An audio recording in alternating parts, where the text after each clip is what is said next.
এই হলো আমাদের পৃথিবী। যদি এই পৃথিবী ধ্বংস হয়ে যায় তাহলে আমরা কোথায় যাব? আমাদের সোলার সিস্টেমের মধ্যে এই একমাত্র পৃথিবী আছে যেখানে মানুষ থাকতে পারে। It is pure habitable planet for human beings. আর যদি এই পৃথিবী ধ্বংস হয়ে যায় তাহলে মানুষ কোথায় যাবে? সায়েন্টিস্টরা বলেছে যে একমাত্র মার্স আমাদের সেকেন্ড প্ল্যানেট হতে পারে। তাহলে বন্ধুরা, তোমাদেরকে আমি আজকে বলবো যে মানুষ কিভাবে মঙ্গলে যেতে পারে, আর অ্যাস্ট্রোনটের সামনে কি কি সমস্যা আসবে মঙ্গলে যাওয়ার সময়, আমরা কি কি সমস্যার মুখে পড়বো, মাসে কিভাবে যাওয়া যাবে, মঙ্গলে কি কি সমস্যা আছে। আমি আজকে ওভারঅল মাসের বিবরণ দেবো। এটা একটা ডকুমেন্টারি বলতে পারো মাসের। তাহলে বন্ধুরা, আমার নাম সৌরভ আর তোমরা দেখছো দ্য বং অ্যানিমেটর। চলো শুরু করা যাক। আমরা এই মাসের নামটি জানি, এই নামটি এসেছে রোমান মাইথোলজি থেকে। রোমান পুরাণের যুদ্ধে দেবতা মাস থেকে এসেছে। গরুটি লাল রঙের হওয়ার কারণে মানুষ এটিকে রক্ত ও যুদ্ধের সঙ্গে সম্পর্কিত মনে করত। মাসকে আবার রেড প্ল্যানেটও বলি আমরা, কারণ surface is cover with iron oxide and rust. এর পৃষ্ঠে লোহা ও আয়রন অক্সাইড জং আছে। ফান ফ্যাক্ট, আবার হিন্দু মাইথোলজিতে একে আবার মঙ্গল গ্রহ বলে। হিন্দু জ্যোতিষশাস্ত্রে এটিকে শক্তি, সাহস এবং কর্মের প্রভাবকেও বোঝায়। এবার আমরা তাহলে কম্পেয়ার করব মঙ্গল এবং পৃথিবী কিভাবে সৃষ্টি হয়েছে আর কত বছর আগে হয়েছে। মঙ্গল কি পৃথিবীর মতন অ্যাটমসফিয়ার ছিল? তাহলে দেখা যাক। বিজ্ঞানীরা মনে করেন পৃথিবী প্রায় 4.5 বিলিয়ন ইয়ার্স এগো তৈরি হয়েছে। প্রায় 454 কোটি বছর আগে তৈরি হয়েছে এবং মঙ্গল তৈরি হয়েছে 4.6 বিলিয়ন ইয়ার্স এগো, প্রায় 460 কোটি বছর আগে। এবার বলি কি করে এই দুটি গ্রহ তৈরি হয়েছিল। উভয় গ্রহ তৈরি হয়েছিল সোলার নেবুলা থেকে বা সূর্যের নেবুলা থেকে, যা সূর্যের গঠনের পরে বাকি থাকা গ্যাস ও ধূলিকণার মেঘ থেকে তৈরি হয়েছিল। এবার যদি বলি মঙ্গল গ্রহ কিছুটা আগে তৈরি হয়েছিল। মাধ্যাকর্ষণ শক্তি বা গ্র্যাভিটি, আর্থের গ্র্যাভিটি আছে 9.8 মিটার পার সেকেন্ড স্কোয়ার আর মঙ্গলের গ্র্যাভিটি আছে 3.7 metre per second square. Easy example, তুমি যদি পৃথিবীতে 60 কেজির হও তাহলে তুমি মঙ্গলে হবে তোমার ওজন মাত্র 22 থেকে 23 কেজি। এবার আমরা ডিসকাস করব সোলার উইন্ডকে নিয়ে, কারণ এইটা খুবই দরকারি জিনিস। সোলার উইন্ড হলো সূর্য থেকে আসা বা বের হওয়া রেডিয়েশন। এইগুলি সূর্য থেকে সবসময় বের হয় এবং এইগুলি কি কি, যেমন ইলেকট্রন, প্রোটন এবং টাইনি চার্জ পার্টিকেলস। এই পার্টিকেলস যার গতি খুবই দ্রুত হয়, যেমন 1 মিলিয়ন কিলোমিটার প্রত্যেক ঘন্টা। সোলার উইন্ড থেকে কি ক্ষতি হতে পারে? এই সোলার উইন্ড সব সময় গ্রহগুলোকে ধাক্কা দেয় এবং সোলার উইন্ড অরোরা তৈরি করে। এর থেকে মহাকাশে রঙিন আলো হয়। এবার আমরা ভালো করে বুঝে নিই যে সোলার উইন্ড কতটা বিপজ্জনক হতে পারে আমাদের জন্য। প্রত্যেক গ্রহতে নিজস্ব একটা ম্যাগনেটিক ফিল্ড থাকে। প্রথমে আমরা পৃথিবীকে দিয়ে বলি। Let's break down that first. Earth মানে পৃথিবীর আছে ভিতরে বা মধ্যে থাকে এক ধরনের হট লিকুইড কোর, একে সলিড আয়রন কোরও বলে। আবার নিকেল লেয়ার বাইরে থাকে আর এই লিকুইড মেটাল হয় খুবই গরম এবং সবসময় চলাফেরা করে। যখন এই তরল ধাতু নড়ে তখন ইলেকট্রিক কারেন্ট তৈরি হয়। এই বৈদ্যুতিক প্রভাব ইলেকট্রিক কারেন্ট স্বাভাবিকভাবে একটা ম্যাগনেটিক ফিল্ডকে তৈরি করে। সুতরাং পৃথিবীর গরম ঘূর্ণমান তরল ধাতু নিজে একটি বিশাল ম্যাগনেটিক ফিল্ড তৈরি করে। এই প্রক্রিয়ার নাম হলো জিওডাইনামো। এবং কেন আমরা এত নিরাপদ? কারণ এই সোলার উইন্ড আর কসমিক রে থেকে আমাদের বাঁচায় এই ম্যাগনেটিক ফিল্ড, আর আমাদের অ্যাটমসফিয়ারকেও রক্ষা করে। এর জন্য কম্পাস কাজ করে। আমরা এইটাও বলতে পারি যে ম্যাগনেটিক ফিল্ড হলোই আমাদের প্রোটেক্টিভ শিল্ড বা রক্ষা কবচ। তোমাদের মধ্যে আবার এই প্রশ্ন জাগতে পারে, কসমিক রেটা আবার কি? এবার কসমিক রেকে বোঝা যাক। কসমিক রে হলো হাই এনার্জি পার্টিকেলস। এইগুলি আসে ফেটে যাওয়া নক্ষত্র থেকে বা সুপারনোভা থেকে, ব্ল্যাক হোল থেকে, আকাশগঙ্গা থেকে এবং খুবই কম পরিমাণে সূর্য থেকে আসে। এটা কেন এত বিপজ্জনক? এতে ডিএনএ নষ্ট হতে পারে, অ্যাস্ট্রোনটকে ক্ষতি করতে পারে এবং ইলেকট্রনিক প্রোডাক্টও নষ্ট হতে পারে এবং স্পেসে রেডিয়েশন তৈরি করে।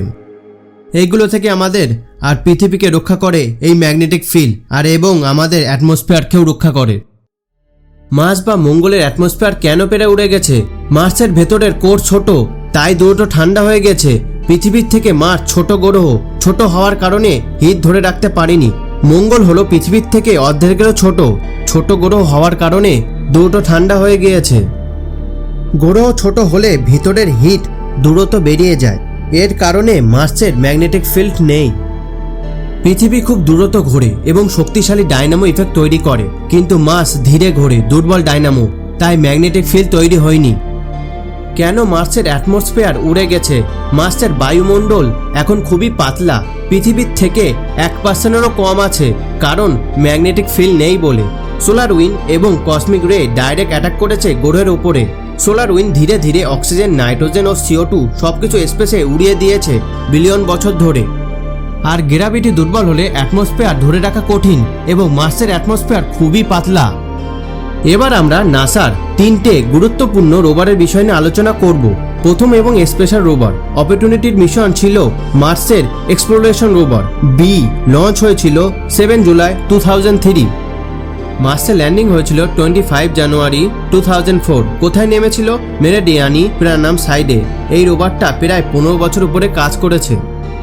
অপরচুনিটি রোভার মার্সের অনেক ধুলো ঝড়ের সঙ্গে লড়ে টিকেছিল। একদিন বিশাল বড় একটা ধুলো ঝড়ের জন্য জায়ান্ট ডাস্ট স্টর্ম পুরো মঙ্গলকে ঢেকে ফেলেছিল এবং ওর মধ্যে অপরচুনিটি রোভার হারিয়ে গিয়েছিল এবং রোভারের সোলার সিস্টেম কাজ করা বন্ধ করে ফেলেছিল। নাসা অনেকবার চেষ্টা করেছিল, তবে পারেনি, তাই মিশন শেষ হয়ে গিয়েছিল 13 ফেব্রুয়ারি 2019। কিউরিওসিটি আর একটা রোভার 2011-তে লঞ্চ হয়েছিল, ল্যান্ড হয়েছিল 6 আগস্ট 2012। মিশনের ধরন ছিল সায়েন্স ল্যাবরেটরি। মার্সের গেল ক্রেটারে নেমেছিল, এখনও এটা অ্যাক্টিভ আছে।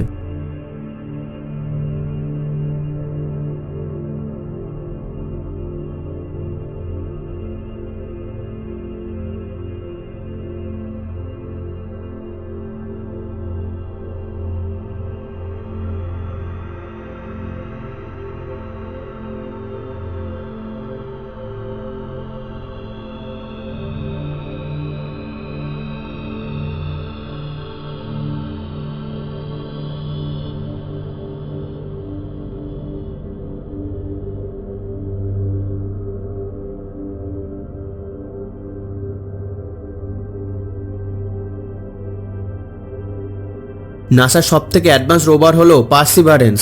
30 জুলাই 2020-তে লঞ্চ হয়েছিল, ল্যান্ড হয়েছিল 18 ফেব্রুয়ারি 2021। মিশনের ধরন ছিল খোঁজা এশিয়ান লাইফ এবং কালেক্ট রক স্যাম্পেল, সংগ্রহ করা পাথরের নমুনা। এইটা এখনো অ্যাক্টিভ আছে, আর এর উদ্দেশ্য মঙ্গলে বহু কোটি বছর আগে কোনো মাইক্রোব বা ক্ষুদ্র প্রাণ ছিল কিনা তার প্রমাণ করা আর প্রমাণ খোঁজা। পার্সিভারেন্স সংগ্রহ করে পাথর ও মাটির নমুনা, এইগুলি টিউবে ভরে। এইগুলি ভবিষ্যতে পৃথিবী পাঠানোর জন্য সংগ্রহ করা হচ্ছে। পার্সিভারেন্স মার্সে যে জন্য ক্রেটারে নেমেছিল পুরনো লেক ও নদীর ডেল্টা কেমন ছিল তা জানার জন্য। এর ভিতরে এক স্পেশাল জিনিস আছে যাকে মক্সি বলে। এইটার কাজ মঙ্গলে CO2 বা কার্বন ডাইঅক্সাইডকে অক্সিজেনে পরিণত করা। এই মেশিন ভবিষ্যতে মানুষকে ওখানে থাকার জন্য খুবই গুরুত্বপূর্ণ একটা মেশিন হবে, মক্সি। এইটাকে যদি আমরা আরো ভালো করে বোঝার চেষ্টা করি, তাহলে মঙ্গল গ্রহের বাতাসে আছে প্রায় 96% কার্বন ডাইঅক্সাইড, CO2। মক্সি কি করে? ওই CO2কে টেনে নিয়ে খুব গরম করে, তারপর ইলেকট্রিকের সাহায্যে CO2কে স্প্লিট করে অক্সিজেন তৈরি করে।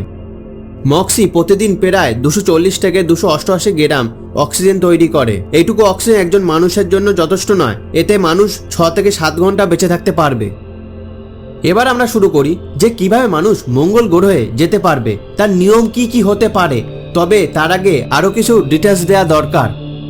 4.5 বিলিয়ন বছর আগে অ্যাপ্রক্স যখন মঙ্গল সদা গঠিত হয়, এটি মঙ্গল গ্রহের প্রথম ও প্রাচীনতম ভূতান্ত্রিক যুগ, যাকে নোয়াকিয়ান পিরিয়ড বা নোয়াকিয়ান যুগ বলে।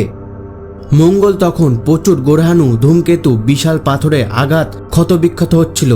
যদি সিম্পল ভাবে বুঝি, এই সময় মঙ্গল ছিল আগুনের বল, চারপাশ দিয়ে পাথর এসে ধাক্কা মারছিল। নোয়াকিয়ান যুগে মঙ্গল জলধারা, নদী, হ্রদ, ঝর্ণা পর্যন্ত ছিল, মাটিও নরম ছিল। সেই সময় মঙ্গলে অ্যাটমসফিয়ার অনেক অনেক ঘন ছিল, আজকের মতন পাতলা বা দুর্বল নয়। সেই সময় মঙ্গলের জীবন থাকার সবচেয়ে সম্ভাবনা ছিল। ভলক্যানোস মঙ্গলের বিশাল আগ্নেয়গিরি যেমন অলিম্পাস মৌন্স এর প্রথম গঠন এই যুগে শুরু হয়েছিল। মঙ্গলের জল কিভাবে ওয়াটার এভেপোরেটেড হয়ে গেল? মঙ্গলের জল হারিয়ে যাওয়ার প্রধান 4টি কারণ আছে। মঙ্গলের ম্যাগনেটিক ফিল্ড নেই, আগেই বলা হয়েছিল ডিটেলসে। এর কারণে সোলার উইন্ড অ্যাটমসফিয়ারকে উড়িয়ে দেয়। বায়ুমণ্ডল খুব পাতলার জন্য জল স্থির থাকতে পারেনি। দ্রুত বাষ্প হয়ে মহাশূন্যে উড়িয়ে নিয়ে যায়। লো গ্র্যাভিটি বা কম মাধ্যাকর্ষণ। মঙ্গলের মাধ্যাকর্ষণ পৃথিবীর থেকে অর্ধেকেরও কম, মাত্র 38%। তাই জল বাষ্প হয়ে গ্রহ সেটাকে ধরে রাখতে পারেনি। ধীরে ধীরে সব বাষ্প স্পেসে চলে যায়। High solar wind stripping magnetic shield না থাকায় সোলার উইন্ড সরাসরি আঘাত করেছে। এতে বায়ুর মধ্যে থাকা জল H2O ভেঙে নাইট্রোজেনে অক্সিজেন আলাদা হয়ে মহাশূন্য উড়ে গেছে। অ্যাটমসফিয়ার পাতলা হওয়ার জন্য তাপমাত্রা ভীষণ কমে যায়, অনেক জল বরফ হয় আর বাকি জল কম চাপের কারণে দ্রুত বাষ্পীভূত হয়ে গেছে। যদি অনেক ছোটভাবে বুঝি তাহলে মঙ্গলের জল বাতাসে পাতলা হয়ে যাওয়ার সাথে সাথে জল বাষ্প হয়ে স্পেসে হারিয়ে গেছে। এবার আসল পয়েন্টে আসি, অ্যাস্ট্রোনটরা কিভাবে মার্সে যাবে। যদি অ্যাস্ট্রোনটরা মার্সে যায় তাহলে খুব বড় একটা রকেট লাগবে। যখন অ্যাপোলো মিশন হয়েছিল, নাসা তৈরি করেছিল পৃথিবীর ইতিহাসে সবথেকে শক্তিশালী রকেট বানিয়েছিল। 1967 থেকে 1973 পর্যন্ত অ্যাপোলো মিশন মানুষকে চাঁদে পাঠানোর জন্য ব্যবহার করা হয়েছিল। পৃথিবীর সবথেকে বড় রকেট স্যাটার্ন ভি রকেট, এটা একটি বিশাল বড় রকেট ছিল। উচ্চতা 110 মিটার বা 363 ফিট, প্রায় 36 তলা বিল্ডিং বা স্ট্যাচু অব লিবার্টির থেকে উচ্চতা ছিল বেশি। অ্যাস্ট্রোনটরা যখন চাঁদের সারফেসে নেমেছিল, লুনার ডাস্ট, চাঁদের ধুলো গিয়ে স্পেস স্যুটে ও মেশিন এবং ইকুইপমেন্ট ড্যামেজ করেছিল। লুনার ডাস্ট হিট অ্যাবজর্ব করে, স্পেস স্যুট আরও গরম হয়ে যেত। যদি অ্যাস্ট্রোনটরা মার্সে যায় তাদেরও এইসব সমস্যা ফেস করতে হবে। আর মার্সের ধুলো খুবই শয়তান বললেই চলে, কেন আল্ট্রাফাইন অ্যান্ড টক্সিক। মার্সের ধুলো PM 2.5 এর থেকেও ছোট, অলমোস্ট স্মোক বা ধোঁয়ার মতন, ফুসফুসে গেলে পার্মানেন্ট ড্যামেজ করতে পারে। যদি মঙ্গলের ধুলো ফুসফুসে ঢুকে যায় সিলিকোসিসের মতন রোগ হবেই, বরং আরও খারাপ। মার্সের ধুলোর মধ্যেও টক্সিক কেমিক্যাল পারক্লোরেটস, এটা একটি বিষাক্ত রাসায়নিক। যদি হিউম্যান বডিতে ঢোকে তাহলে থাইরয়েড নষ্ট করে, ব্লাডে অক্সিজেন কমায় আর অর্গান ড্যামেজ করে। এই ধুলো যদি ভেতরে থাকে, পারক্লোরেটস শরীরে বিষের মতন কাজ করে। মঙ্গলের পরিবেশ খুবই শুকনো, এর কারণে স্ট্যাটিক ইলেকট্রিসিটি চার্জ হয় এবং এই ধুলো খুবই স্টিকি বা আঠালো হয়। এই ধুলো চার্জ হয়ে যে কোনো মেশিনকে নষ্ট করে দিতে পারে। যদি সায়েন্টিস্টরা ভাবে অ্যাস্ট্রোনটকে মার্সে পাঠাবে তাহলে এইভাবে পাঠানো যাবে না। তার জন্য প্রয়োজন শেল্টার, থাকার জায়গা, খাবার, অক্সিজেন এবং জল। কারণ মার্সের রেডিয়েশন খুবই বিপজ্জনক। কোনো প্রোটেকশন ছাড়াই অ্যাস্ট্রোনটরা এক মুহূর্ত থাকতে পারবে না ওখানে। তার জন্য প্রথমে প্রয়োজন শেল্টার। এইটা আমরা কিভাবে বানাবো? 3D প্রিন্টিং মেশিনের সাহায্যে। এইটার উপরে নাসা, ইসা আর স্পেসএক্স সব থেকে বেশি কাজ করেছে। এইটা আমরা কিভাবে বানাতে পারি? মার্সের মাটি রেগুলেট বা মঙ্গলের মাটিকে পুড়িয়ে প্রিন্টিং করা হবে। জোড়া লাগানো হবে রাসায়নিক পদ্ধতিতে, সালফার, পলিমার ও মেল্টিং রেগুলেট, এইগুলির সাহায্যে শক্ত ব্লক তৈরি করা হবে। এবার অ্যাস্ট্রোনটরা খাবার ওখানে কিভাবে নিয়ে যাবে? ঠিক আছে, যাতায়াত করার মতন আর ওখানে গিয়ে থাকার মতন নিয়ে যাবে। তারপরে কি হবে? আমাদের খাবার ওখানেই বানাতে হবে। তবে কিভাবে? মঙ্গলের মাটিতে গাছ লাগানো সম্ভব না, টক্সিক কেমিক্যাল পারক্লোরেটস আছে বলে, আর নিউট্রিশনও নেই মাটিতে। তাই মাটিতে আমরা চাষবাস করতে পারবো না। তাই জন্য আমরা জলের উপরে গাছ লাগাবো। জলের উপরে গাছ লাগানো একদম সম্ভব। এই প্রসেসকে বলে হাইড্রোফোনিক্স এবং এইটা মার্সের জন্য পারফেক্ট হতে পারে। এই প্রসেসকে তোমরা দেখেছো পুকুরে বা জলাশয়ে। অক্সিজেনের বিষয়টা আমরা আগেই ডিসকাস করেছি। মক্সি থেকে আমরা অক্সিজেন বানাবো, তবে এটা বেশি পরিমাণে আমাদের বানাতে হবে। কিন্তু মার্স তো পুরোপুরি একটি কার্বন ডাইঅক্সাইড বা CO2 প্ল্যানেট। কিন্তু মার্সে অক্সিজেন আছে, তবে হাওয়ায় নেই। এইটা আছে মাটির ভিতরে বা মাটিতে আছে আয়নের সাথে। এটাকে বলা হয় আয়ন অক্সাইড। এই কারণেই মার্স লাল। আবার আমরা মার্সকে রেড প্ল্যানেটও বলে থাকি। যদি একটা পুরোপুরি টিম যায়, মানে 3 থেকে 4 জনের, তাহলে আমাদের অক্সিজেন অনেক লাগবে। এবার আমরা জলের বিষয় নিয়ে আলোচনা করব। জল আমরা মাসে কি করে খাবো? একটা মানুষ 3 দিনের বেশি জল না খেয়ে থাকতে পারে না ও বাঁচতে পারে না। মাসে জল আছে, তবে এটা সলিড ফর্মে আছে। আর যদি স্পেসক্রাফটে জল নিয়ে যাওয়া হয় তাহলে স্পেসক্রাফট ওজনে অনেক অনেক বেড়ে যাবে। যদি মানুষ ওখানে থাকতেই চায় তাহলে আমাদের একটা সোর্স লাগবে। সায়েন্টিস্টরা মার্সের জল পেয়েছে পোলার আইস ক্যাপে।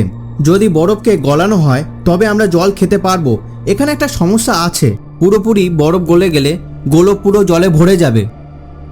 তবে এবার আসছে সবথেকে বড় প্রশ্ন। সত্যি কথা বলতে রেড প্ল্যানেটে বেঁচে থাকা তো দূরের কথা, মানুষ ওখানে পৌঁছাতে পারবে কিনা তাই সন্দেহ। যদি 2 থেকে 4 জনের লোকের মধ্যে এতটা ছোট জায়গার মধ্যে যাতায়াত করা খুবই রিস্কি হতে পারে। আমাদের প্রয়োজন অক্সিজেন, মেডিসিন, ফুড এবং জল। তবে এইসব প্যাক করতে হবে খুবই কম ভলিউমের মধ্যে। এইটা একটা বড় সমস্যা, কারণ আমাদের কাছে এখন এত শক্তিশালী রকেট নেই। 1969-এ Saturn V NASA 76 lakh pound থ্রাস্টের অ্যাপোলো মিশন চাঁদে পাঠিয়েছিল। তবে এখন এইটা হবে না, কারণ নাসা এরকম রকেট এখন বানায় না। পৃথিবীর গ্র্যাভিটি থেকে দূরে যাওয়ার জন্য এই রকেটকে 40,000-এরও বেশি কিলোমিটার প্রতি ঘন্টা যাতায়াত করতে হবে। তাই জন্য নাসা তাদের সবথেকে বড় রকেট বানাচ্ছে SLS, স্পেস লঞ্চ সিস্টেম। এই রকেটটা পৃথিবীর ওপরে উঠে লোয়ার অরবিটে গিয়ে ওরায়নকে উপরে ছেড়ে দেবে এবং ওরায়ন স্পেস ক্রাফট তারপরে যাতায়াত করবে। আর এর ওজন হবে 28 টন ওরায়ন স্পেস ক্রাফট। আর এটা সত্যি যে এই রকেটটা হবে স্যাটার্ন V এর থেকেও বড়। স্পেস লঞ্চ সিস্টেমের মধ্যে বড় ইঞ্জিন 1,60,000-এরও বেশি থ্রাস্ট বরাবর দেবে, যার থেকে 88 লাখ পাউন্ডের থ্রাস্ট তৈরি হবে। SLS ওরায়ন ক্যাপসুলকে শুধু স্পেসে পাঠানো হবে না, এই স্পেস ক্রাফটটাকে মার্সের দিকেও পাঠানো হবে। তবে এই কাজে অনেক টাকা খরচ হয়েছে, আর এর মধ্যে স্পেসএক্স রিউজেবল রকেট বানিয়ে ফেলেছে স্টারশিপ। হতে পারে এর জন্য নাসা 2030-এ মার্সে যাবে। তবে মার্সে যাওয়ার জন্য সময়ের একটু সমস্যা আছে। যদি আমাদের মার্সে যেতেই হয় তার জন্য অপেক্ষা করতে হবে। যেমন দুটো প্ল্যানেটকে সেম অ্যাক্সেসে আসতে হবে, যেতে সময় কম লাগবে, মিশনের সাকসেস রেটও বাড়বে। পৃথিবী থেকে মার্সের দূরত্ব 22 কোটি কিলোমিটার এবং এইটা বদলাতে থাকে। এর কারণ আমরা পৃথিবী আর মার্স দুটো গ্রহ সোলার সিস্টেমের মধ্যে সূর্যের অরবিটে ঘুরি।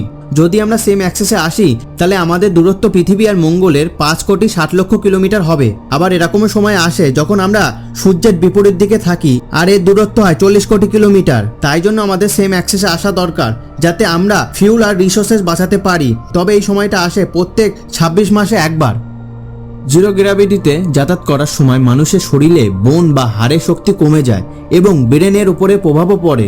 তাই জন্য প্রত্যেক দিন অ্যাস্ট্রোনটকে 2 থেকে 3 ঘন্টা এক্সারসাইজ করতেই হবে। আর এই যাত্রাটার সময় যে কোনো কিছু হতে পারে, যেমন মেমোরি লস, হার্ট অ্যাটাক। এর প্রধান কারণ স্পেস রেডিয়েশন। তাই আমাদের অ্যাস্ট্রোনটকে রেডিয়েশনের থেকে বাঁচানোর জন্য নিরাপদে রাখতেই হবে।